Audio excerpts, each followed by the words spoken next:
ओम शांति। आज का भगवत गीता का श्लोक है 3 अध्याय का 2 श्लोक, अध्याय 3, श्लोक नंबर 2।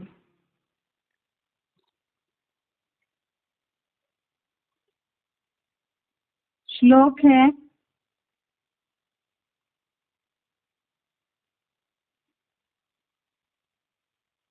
व्यामिश्रेणेव वाक्येन बुद्धिं मोहयसीव मे तदेकं वद निश्चित्य येन श्रेयो हमाप्नुयाम्। श्लोक दोबारा। व्यामिश्रेणेव वाक्येन बुद्धिं मोहयसीव मे तदेकं वद निश्चित्य येन श्रेयो हमाप्नुयाम्।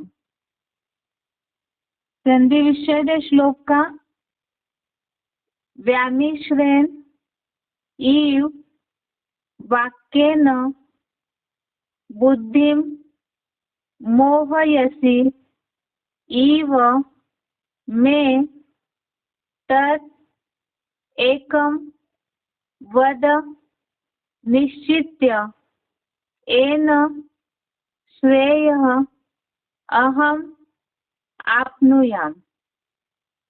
संधि विच्छेद दोबारा।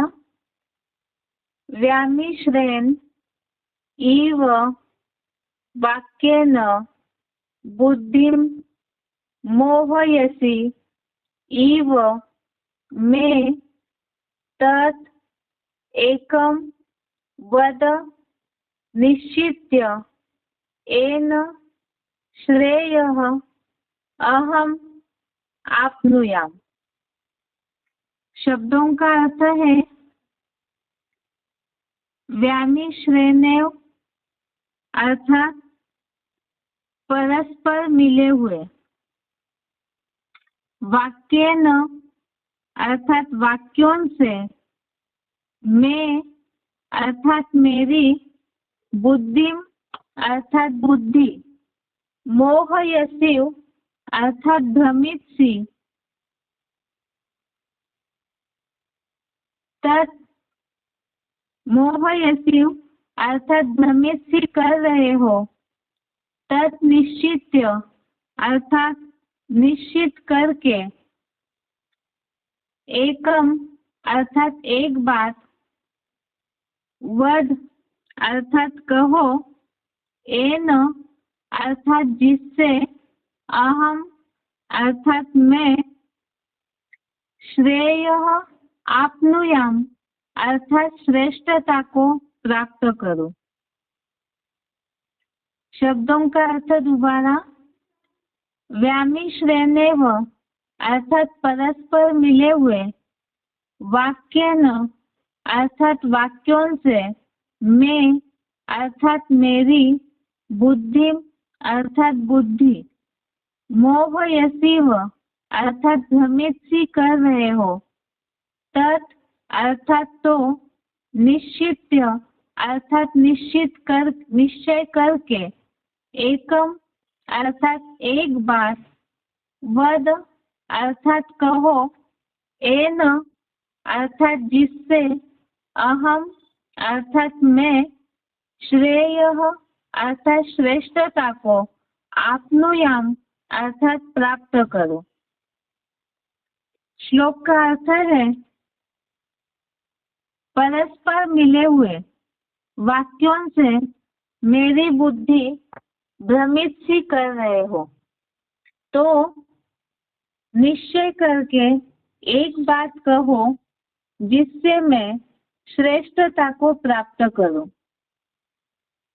परस्पर मिले हुए वाक्यों से मेरी बुद्धि भ्रमित सी कर रहे हो, तो निश्चय करके एक बात कहो जिससे मैं श्रेष्ठता को प्राप्त करूं।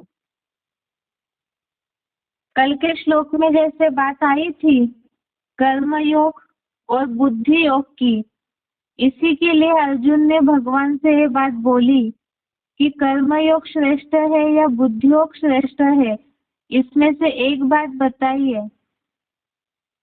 इस तरह से दो बातें करने के कारण परस्पर मिले हुए अर्थात आपस में जो बातें मिल रही है लेकिन दो दो बातें हैं, ऐसे वाक्यों से मेरी बुद्धि भ्रमित हो रही है, कंफ्यूज हो रही है या उलझ रही है उन बातों को सुन करके।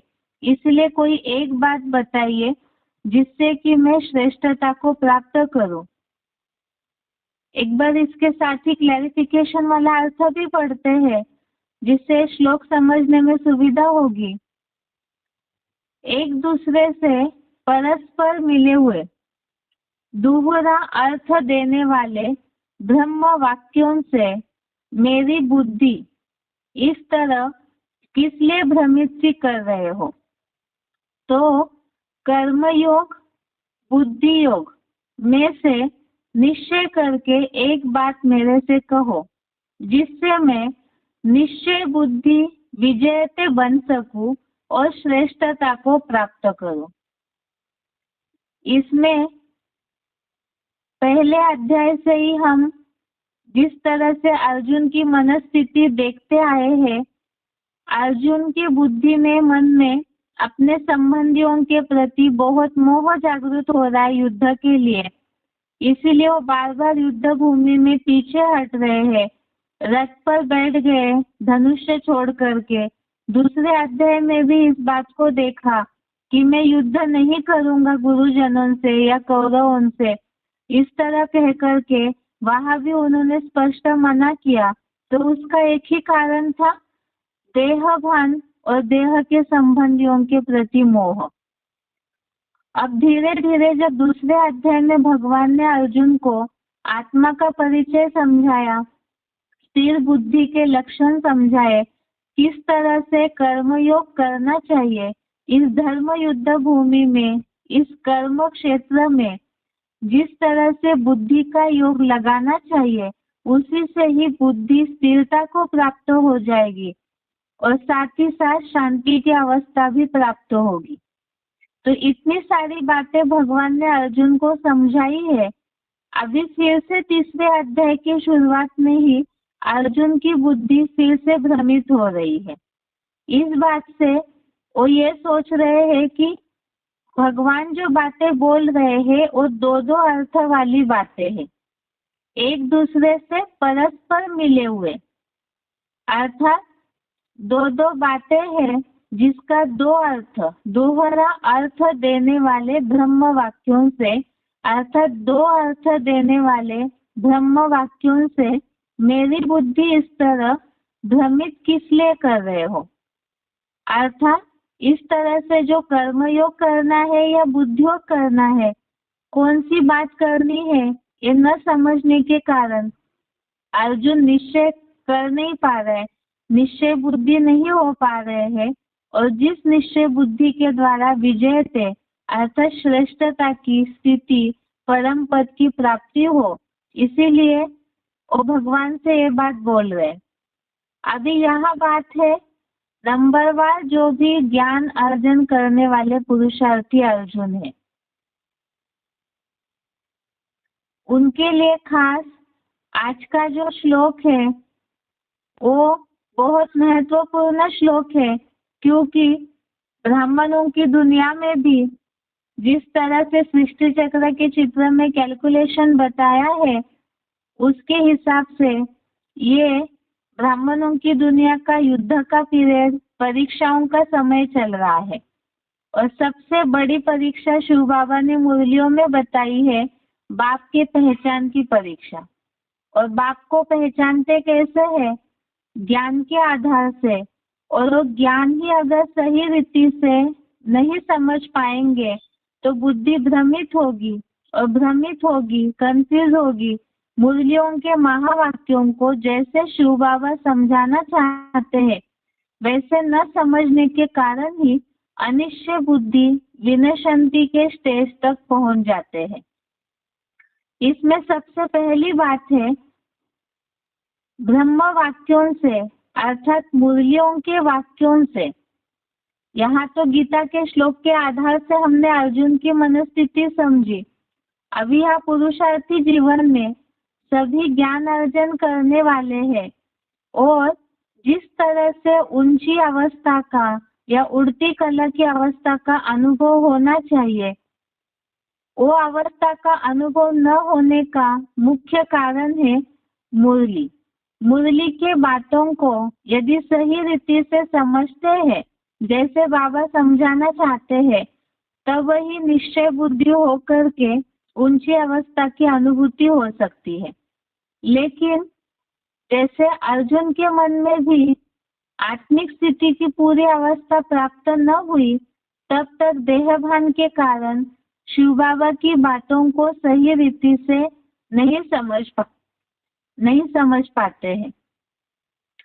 इसके साथ साथ ही जैसे देखने में आता है ब्राह्मणों की दुनिया में भी कि बहुत ऐसे ब्राह्मण हैं जो शिव बाबा की बातों को सही रीति से न समझने के कारण ही वास्तव में अनिश्चय बुद्धि हो रहे हैं।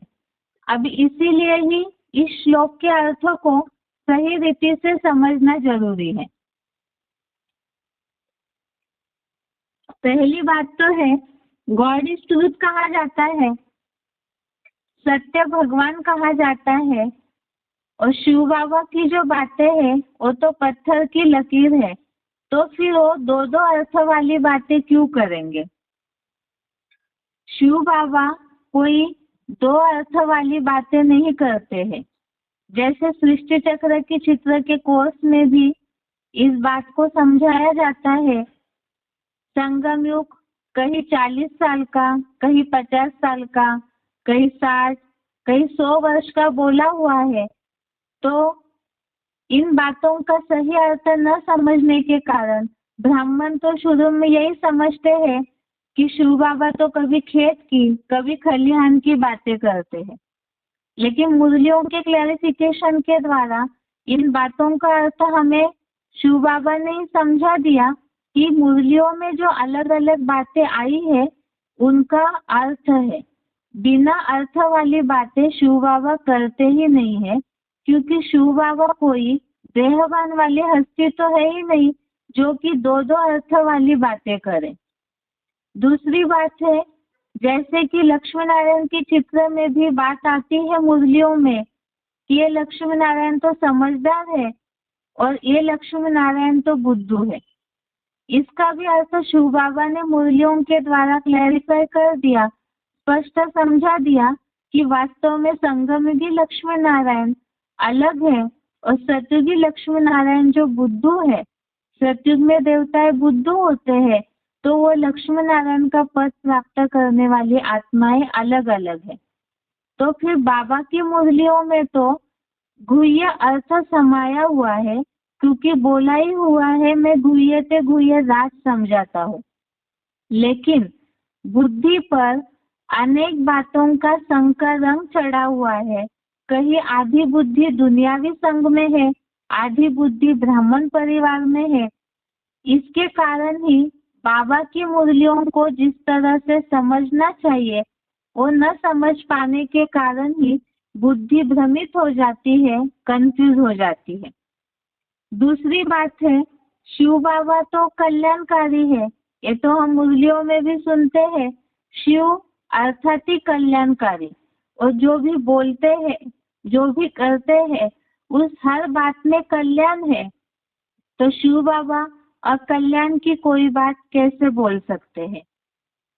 इसके साथ साथ अगली बात है, जैसे बहुत सारा बड़ा ब्राह्मण परिवार है, सभी के पूर्व जन्मों के अपने अपने हिसाब किताब है।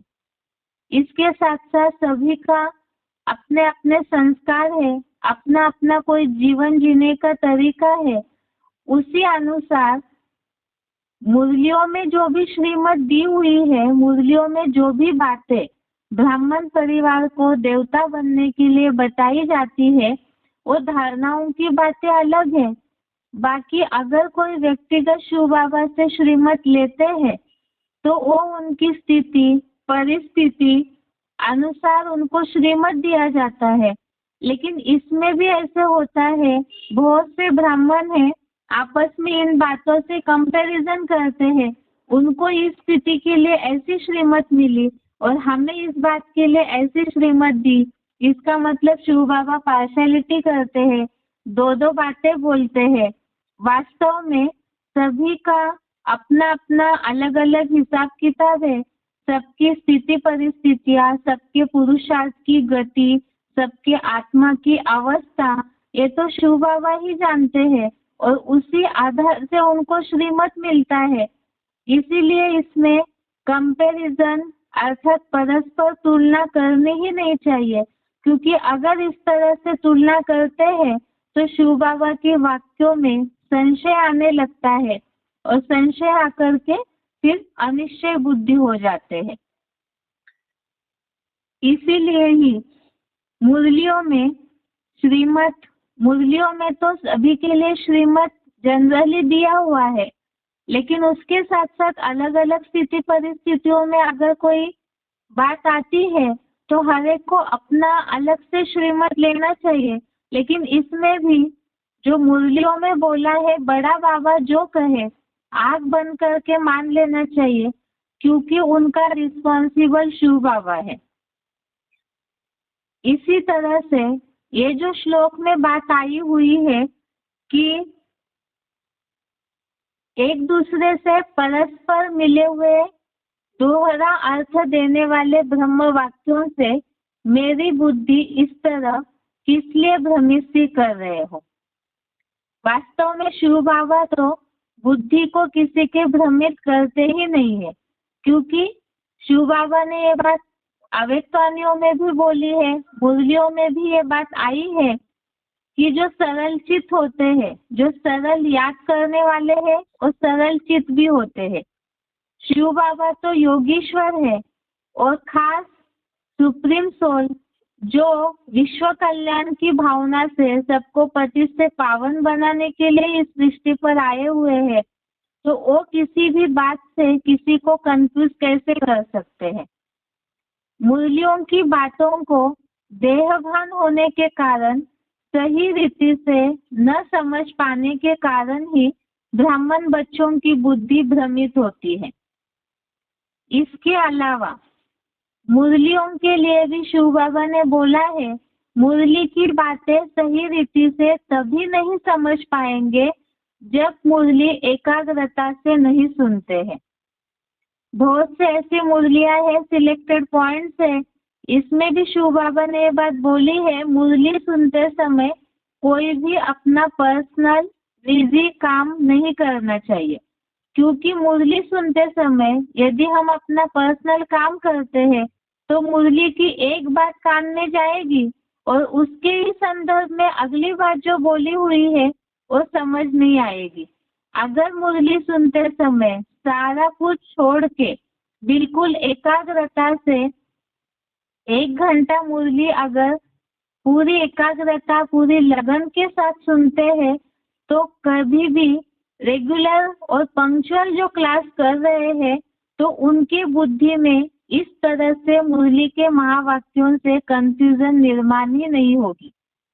जैसे अभी की वर्तमान स्थिति परिस्थितियों में बहुत सारे ऐसे व्हाट्सएप ग्रुप्स निकले हैं, बहुत सारे ऐसे लोग हैं जो मुरलियों की बातों का आधा अर्थ, आधी बातें उठा रहे हैं और उसके आगे की मुरलियों में जो क्लैरिफिकेशन दिया हुआ है ऐसे ऐसे पॉइंट्स का, उसे न पकड़ने के कारण ही खुद भी अनिश्चय बुद्धि हो रहे हैं और साथ साथ ही संग के रंग से औरों को भी अनिश्चय बुद्धि बनाते हैं। इसीलिए जैसे हमने दूसरे अध्याय के श्लोक में भी इस बात को देखा है, व्यवसायत्मिका बुद्धि। वास्तव में निश्चय करके शिव बाबा की श्रीमत तो एक ही है और उसके अलावा असंख्य शाखाओं की असंख्य मतें हैं। तो देहधारी जो है वो देहभान में होने के कारण खुद भी भ्रमित होते हैं और औरों की भी बुद्धि को भ्रमित करते हैं, कंफ्यूज करते हैं। बाकी शिव बाबा के जो महावाक्य है वो 2 अर्थ वाले है ही नहीं, न ही शिव बाबा चरिया खरिया है जो डबल अर्थ वाली बातें करेंगे। शिव बाबा की बातों को, इतनी सारी मुरलियां चली है, अगर उन सारी मुरलियों को एकाग्रता से ध्यान से सुनेंगे तो समझ में आएगा कि शिव बाबा की बातों में कहीं भी दो अर्थ वाली बातें है ही नहीं।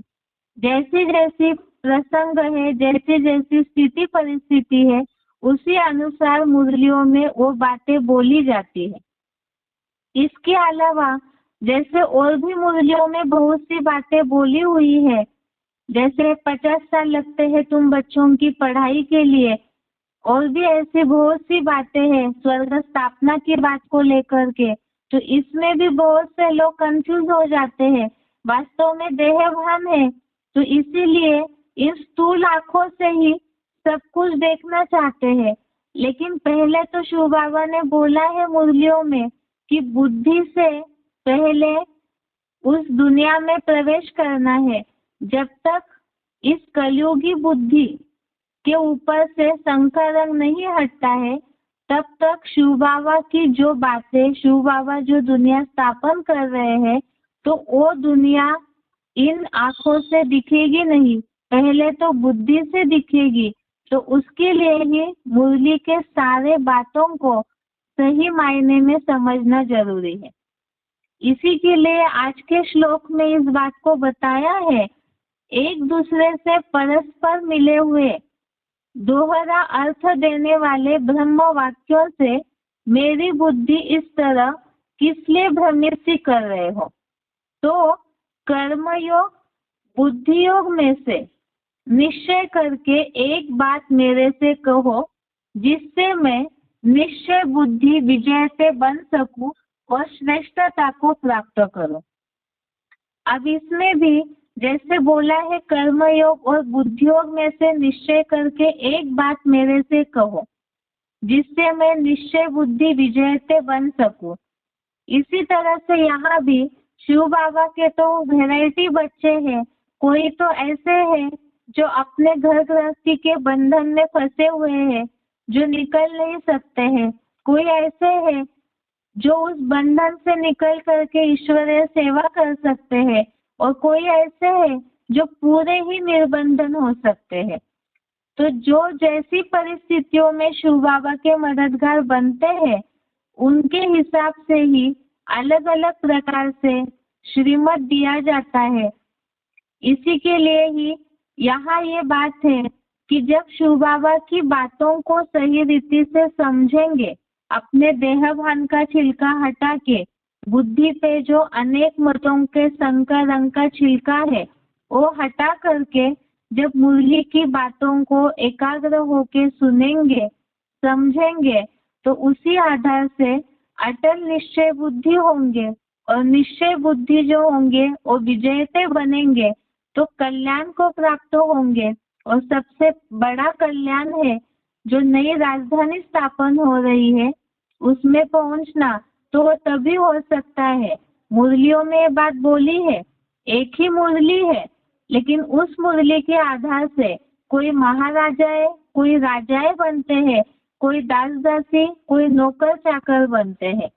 तो बात है मुरलियों की बातों को अपने जीवन में पूरी तरह से समझ करके धारण करना, निश्चय बुद्धि होना, और निश्चय बुद्धि के आधार से विजयते होना। ये आज के श्लोक का अर्थ है। एक बार इस श्लोक का उच्चारण सुनते हैं और इसके साथ साथ इसी से रिलेटेड सिलेक्टेड पॉइंट है जो मुरलियों में बोले हैं, उसे भी देखते हैं।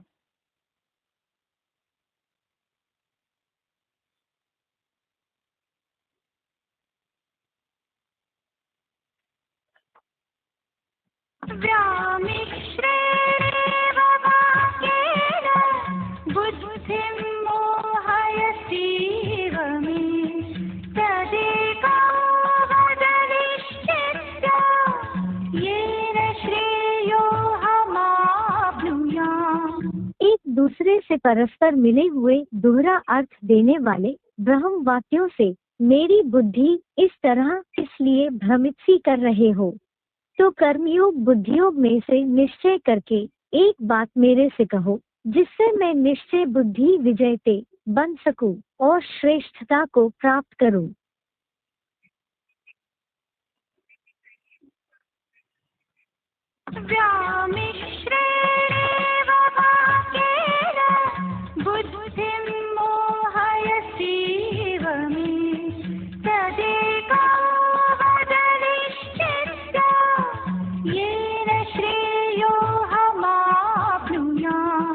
एक दूसरे से परस्पर मिले हुए दोहरा अर्थ देने वाले ब्रह्म वाक्यों से मेरी बुद्धि इस तरह किस लिए भ्रमित सी कर रहे हो। तो कर्मयोग बुद्धियोग में से निश्चय करके एक बात मेरे से कहो, जिससे मैं निश्चय बुद्धि विजयते बन सकूं और श्रेष्ठता को प्राप्त करूं।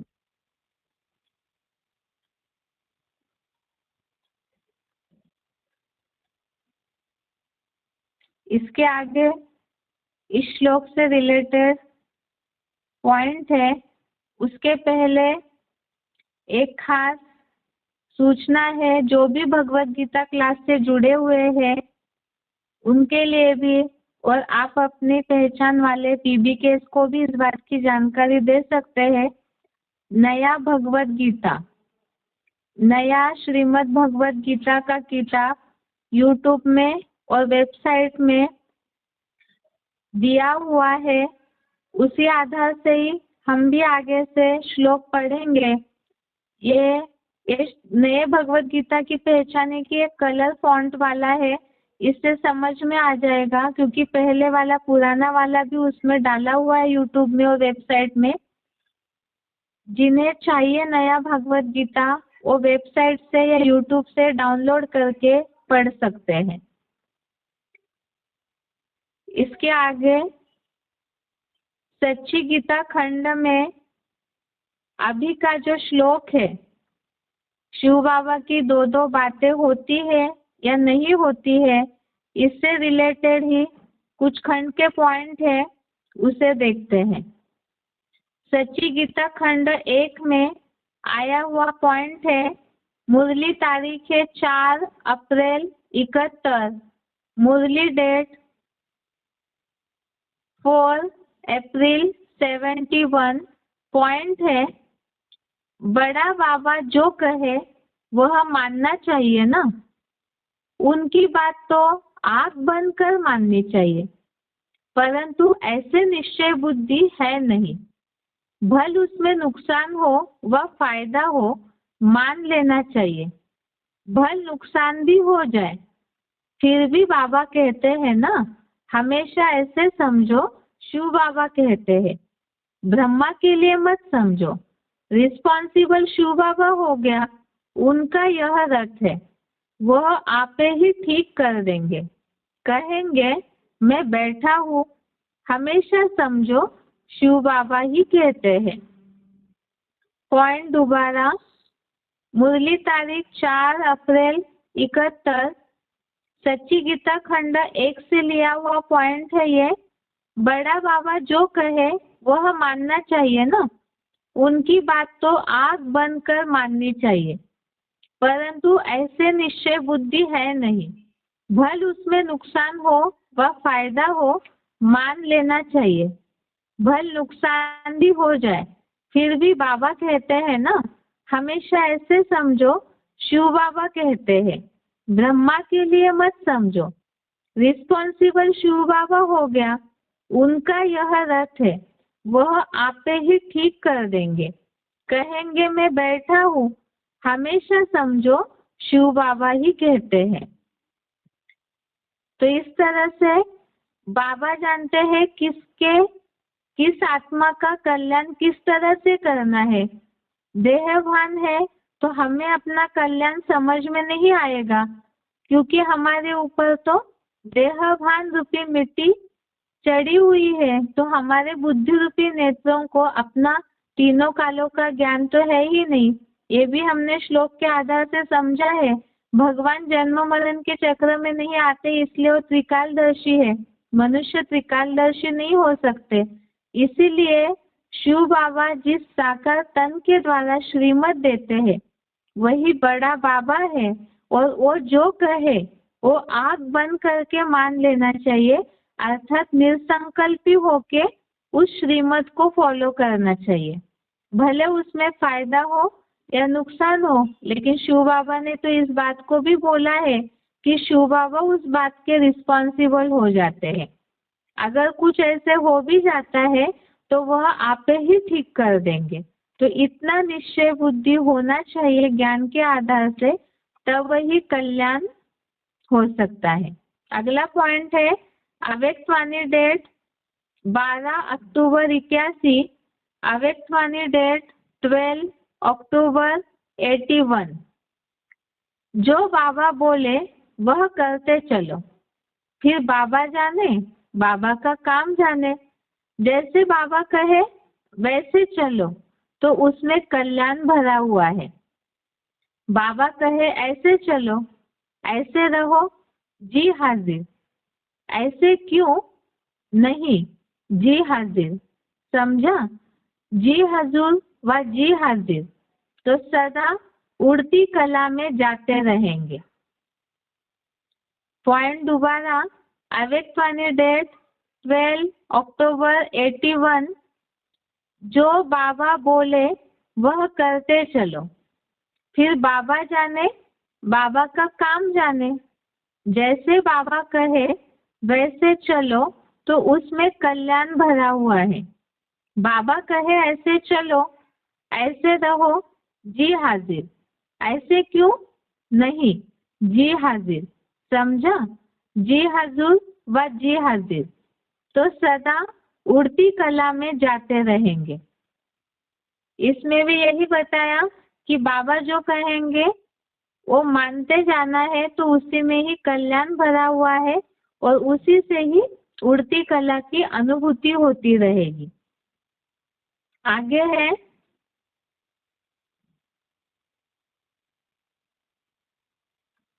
VCD नंबर 1948, टाइम 42 मिनट के बाद VCD नंबर 1948। इससे लिया हुआ पॉइंट है 42 मिनट्स के बाद का। रामायण का जो राम रावण युद्ध हुआ वो किसको लेकर हुआ? सीता को लेकर हुआ। महाभारत युद्ध है द्रौपदी को लेकर हुआ। और देवासुर संग्राम है लक्ष्मी को लेकर हुआ।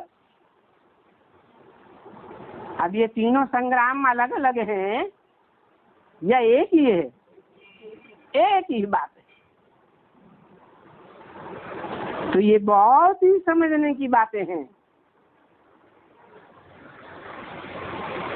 अभी तो थोड़ा थोड़ा समझिए, समझना बहुत है। इसलिए धैर्यवत अवस्था बहुत चाहिए।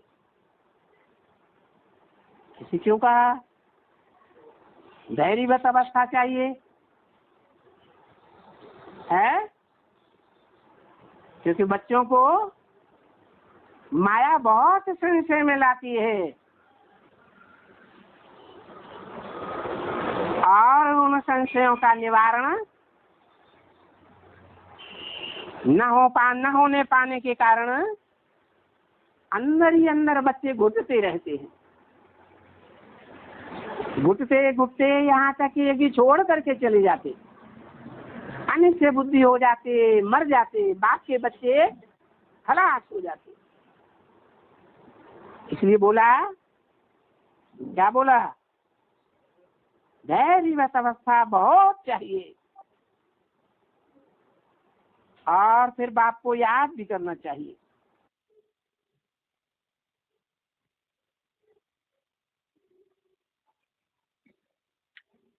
आगे का पॉइंट है VCD नंबर 95, टाइम 24 मिनट के बाद VCD नंबर 95, टाइम 24 मिनट।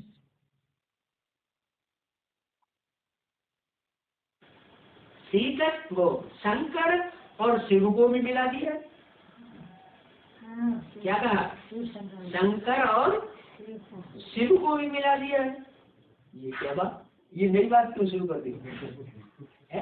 अभी तो बात जगदम्बा की और लक्ष्मी की कर रहे थे, ये प्रसंग कर कैसे हो गया? क्या प्रसंगांतर हो गया है? नहीं हो गया। लक्ष्मी और महालक्ष्मी दो नाम है, क्या कहते हैं? लक्ष्मी और महालक्ष्मी। तो लक्ष्मी का भी संपूर्ण रूप तब बनता है जब जगदम्बा और जो लक्ष्मी का पाठ बजाने वाली हैं, जो नई ब्राह्मणों की दुनिया की पालना करने का पाठ बजाती है, वो दोनों मिलकर के स्वभाव संस्कार से एक हो।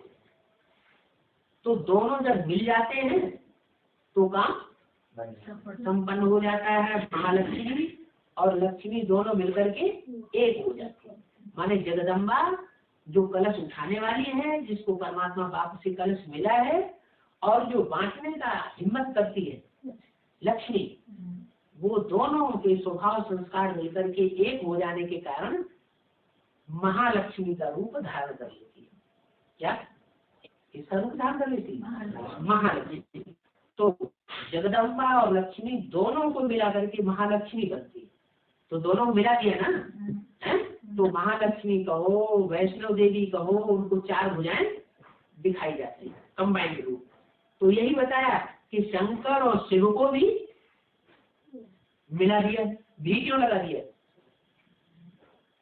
भी इस बात के लिए लगा दिया कि जैसे शिव और शंकर को मिला दिया, वैसे ही लक्ष्मी और जगदम्बा का रूप मिला करके महालक्ष्मी का रूप भक्ति मार्ग में बना दिया है, चित्र दिखा दिया। मैंने बाबा की वाणी में कहीं प्रसंगांतर नहीं होता है। अगर होता है तो हम बच्चों की बुद्धि की कमी के कारण हम उसको बात को समझते नहीं, इसलिए कहते बाबा कभी खेत की बात करता है, कभी कल्याण की बात करता है। अरे बाबा तो सबसे बुद्धिमानों की बुद्धि है, वो प्रसंगांतर क्यों करेगा?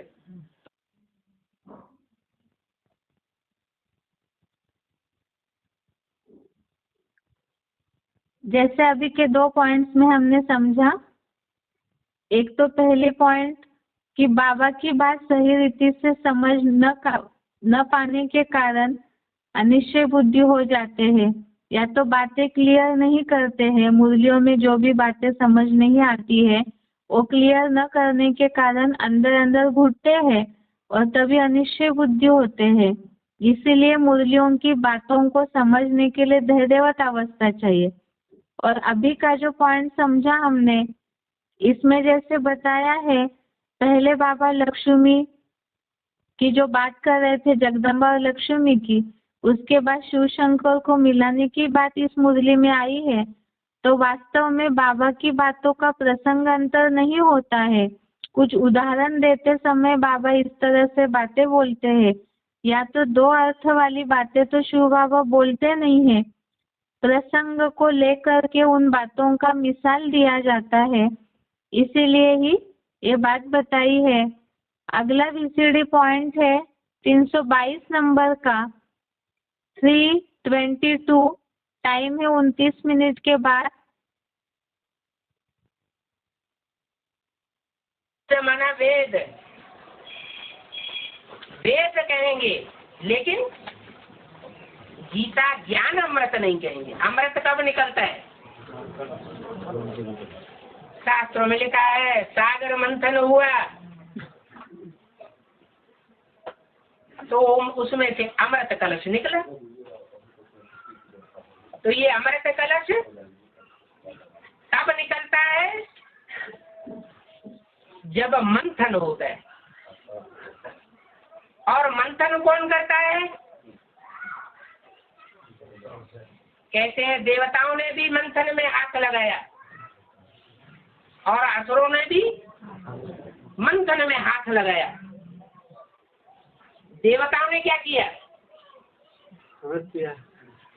देवताओं ने मंथन करते समय जो वासुकी नाग था, जिसकी मथाने की रस्सी बनाई गई, उस सर्प का मुख पकड़ा, नहीं पूंछ पकड़ी देवताओं ने।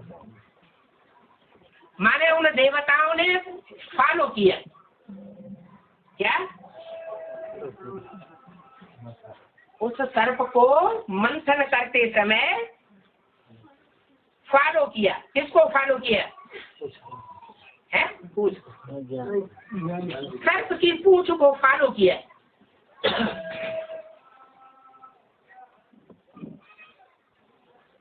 सामना नहीं किया। और असुरों ने क्या किया? असुरों ने मुख पकड़ा।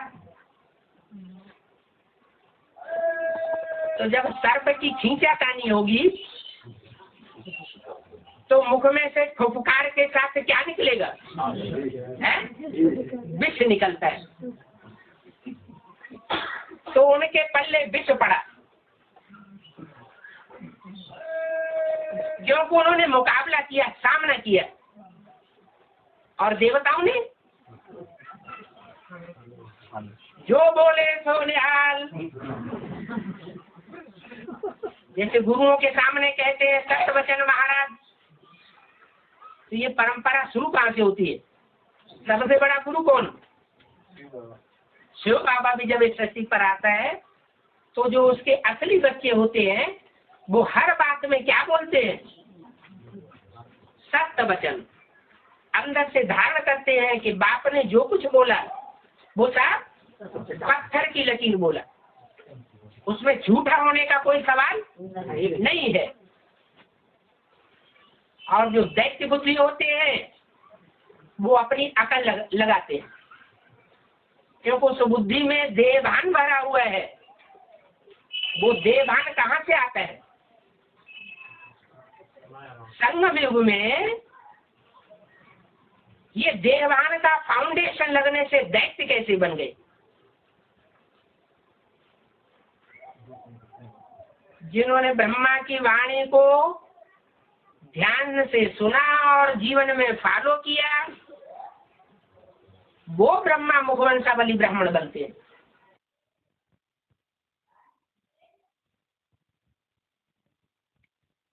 इस पॉइंट में जैसे हमने समझा,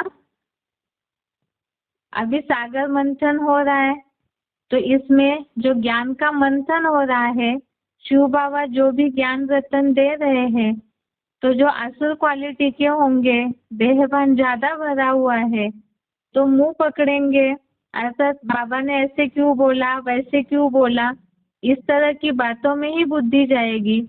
और देवता क्वालिटी के जो होंगे, आत्मिक स्थिति वाले, और शिव बाबा की बातों को फॉलो करते रहेंगे, तो निश्चय बुद्धि होकर के जितना फॉलो करेंगे उतना ही कल्याण होगा। और बाबा की बातों को ऐसे क्यों बोला, वैसे क्यों बोला, असुरों की तरह मुंह पकड़ेंगे या बाबा की बातों पे ही प्रश्न उठाते रहेंगे, तो जिस तरह से अवस्था प्राप्त होनी चाहिए वो होगी नहीं। जैसे बोला है कि मुंह पकड़ने वाले हैं असुर, तो जब सांप विष फेंकता है तो उसका असर जरूर होगा, और ऐसे विषैलेपन से ही कहीं ना कहीं अनिश्चय बुद्धि हो जाते हैं। अगला सिलेक्टेड पॉइंट है 228 नंबर का, सिलेक्टेड पॉइंट नंबर 228। अभी राम शिव बाबा मत देते हैं।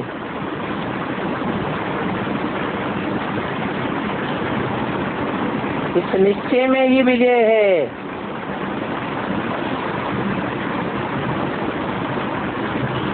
ऐसे समझने में कभी नुकसान नहीं होगा। अगर नुकसान समझते भी हैं तो बाबा नुकसान को भी फायदे में बदल देंगे।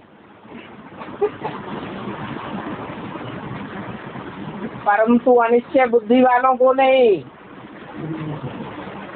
निश्चय बुद्धि वालों को। क्योंकि संशय बुद्धि वाले तो और ही गुटका खाते रहेंगे। जो निश्चय बुद्धि वाले होंगे वो कब गुटका नहीं खाएंगे, समझेंगे जरूर शिव बाबा इस रथ पर बैठा है, वो शिव बाबा ही हमको मत देते हैं। पक्का निश्चय बुद्धि वाले को तब भी कोई प्रकार का घाटा नहीं पड़ सकता। बाबा खुद गारंटी करते हैं। कई बच्चे मुझसे पता नहीं ये मत इनकी है या शिव बाबा की है।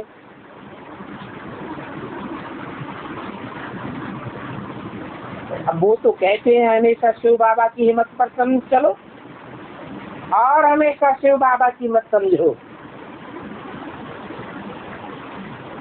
फिर भी कहते मुझे ये मत पसंद नहीं है, तो जरूर अपनी मत पसंद है।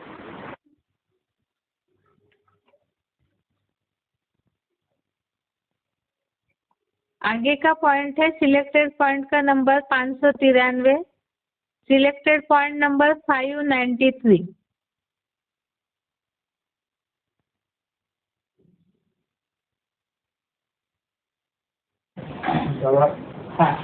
रुद्र और शिव की अलग अलग बाबा। रुद्र और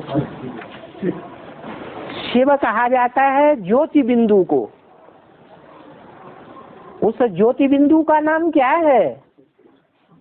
उसका एक ही नाम है शिव, और उसकी आत्मा का ही नाम है। सारी मनुष्य सृष्टि में एक ही आत्मा है जिसका आत्मा के ऊपर नाम पड़ता है, बाकी सब आत्माओं का नाम शरीर के ऊपर पड़ता है। तो वो आत्मा है, उसका मुकर्रर नाम शिव है। नाम किस आधार पर होता है? काम के आधार पर होता है।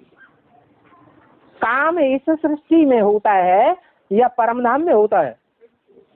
इस सृष्टि पर वो शिव आता है, तो जो भी काम करता है क्या वो काम कल्याणकारी होता है या अकल्याणकारी होता है? हैं? कल्याणकारी होता है। देखने वाले समझते हैं अरे छी छी छी छी छी, ये तो बहुत बड़ा बड़ा काम, बहुत खराब काम कर दिया। लेकिन जब रिजल्ट निकलेगा तो क्या साबित होगा?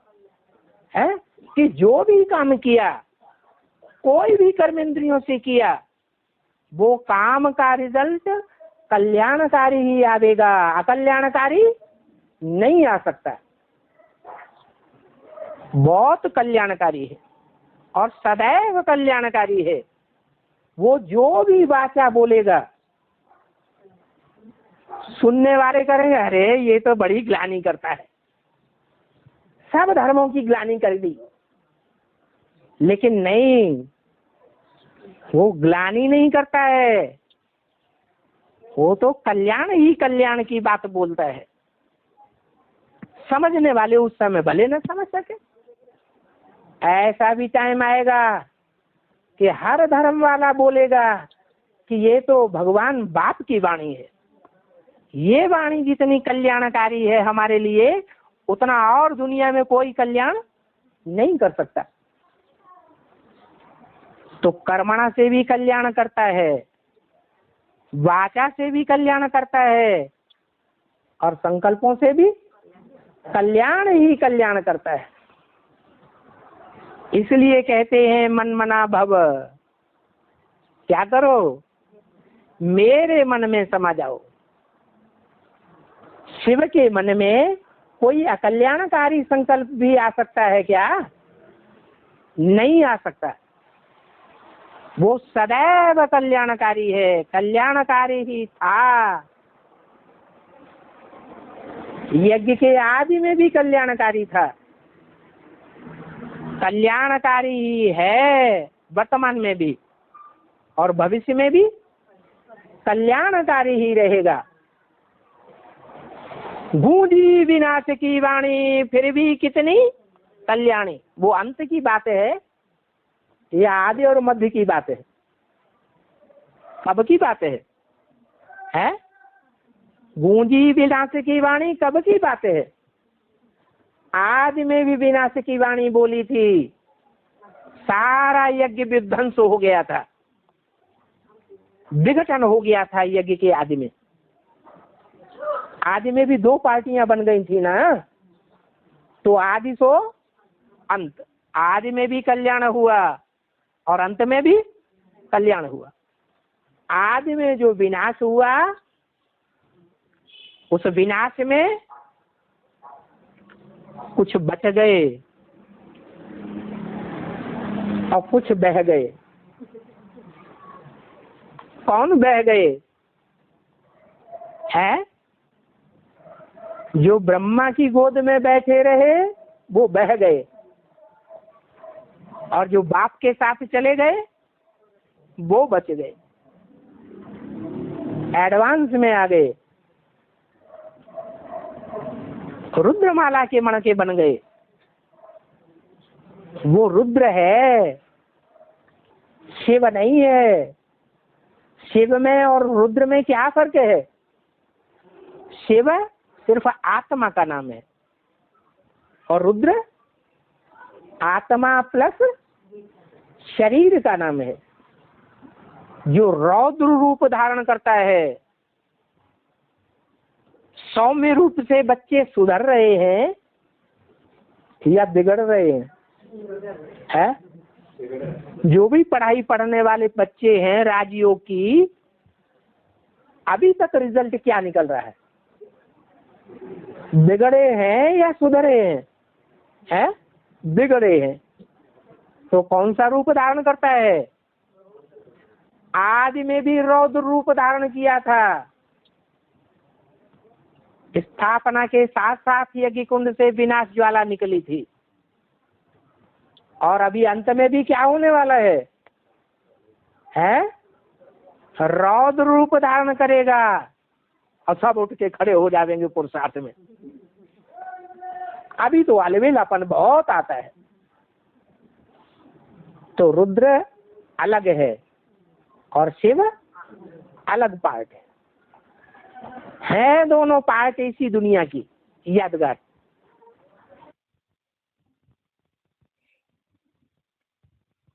अभी जैसे हमने पॉइंट में समझा, शिव मना कल्याणकारी, तो उनके हर बात में कल्याण है। तो इसीलिए जो आज का श्लोक है, जो भी बातें हैं उससे अर्जुन की बुद्धि भ्रमित हो रही है। वास्तव में शिव बाबा की बातों में तो कल्याण है, लेकिन देहभान के कारण अर्जुन की बुद्धि उलझ जाती है। अगला सिलेक्टेड पॉइंट है 870 नंबर का, सिलेक्टेड पॉइंट नंबर 870।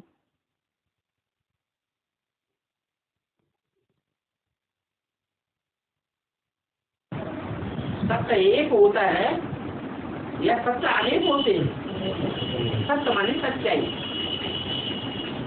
अंग्रेजी में भी कहते हैं गॉड इज ट्रुथ। जब गॉड ट्रुथ है तो क्या एक है या अनेक है? इसलिए कहते हैं God is truth, God is one. सच्चाई एक ही होती है और झूठ अनेक प्रकार का होता है। तो वो शिव बाबा ने कहता है सत्य है, उसको शिव कहा जाता है। जो सत्य है वो ही सत्य को स्थापन करता है। जो सत्य है वो ही अकल्याण की दुनिया को दूर करता है। अकल्याण की दुनिया है कलयुग। कलयुग को खत्म करके क्या बनाता है?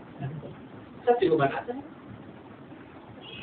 ये कल्याण का कार्य उस एक के सिवाय और दुनिया में कोई भी नहीं कर सकता है। इसलिए उसका नाम है शिव, और ये शिव उसकी आत्मा का ही नाम है और सबके शरीरों का नाम पड़ता है।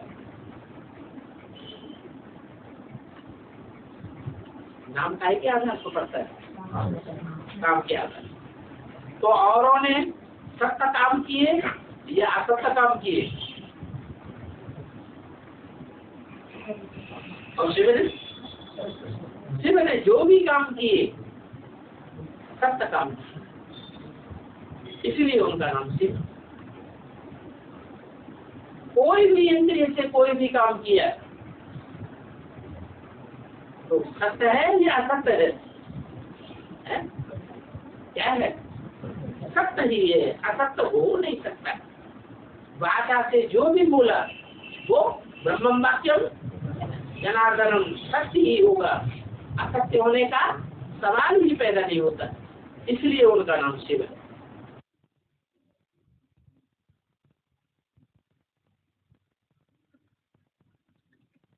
ये आज के श्लोक से रिलेटेड सिलेक्टेड पॉइंट हो गए। आज के श्लोक से खास तो व्यक्तिगत पुरुषार्थी जीवन में ये सीख जरूर लेनी है कि मुरलियों में बाबा ने जो भी बोला हुआ है उसे पूरी तरह से फॉलो करें, और खास तो अभी का जो परीक्षाओं का समय है इसमें किसी भी हालत में मुरली के वाक्यों पर कंफ्यूज न हो। उसी से रिलेटेड बाबा ने तो बोला है जो मन में बातें आती है, संकल्प चलते भी है, तो मुरलियों में उन हर बातों का समाधान जरूर मिलता है।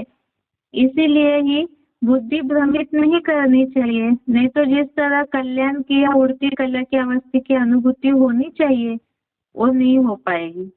आज का श्लोक यहाँ तक ही। ओम शांति।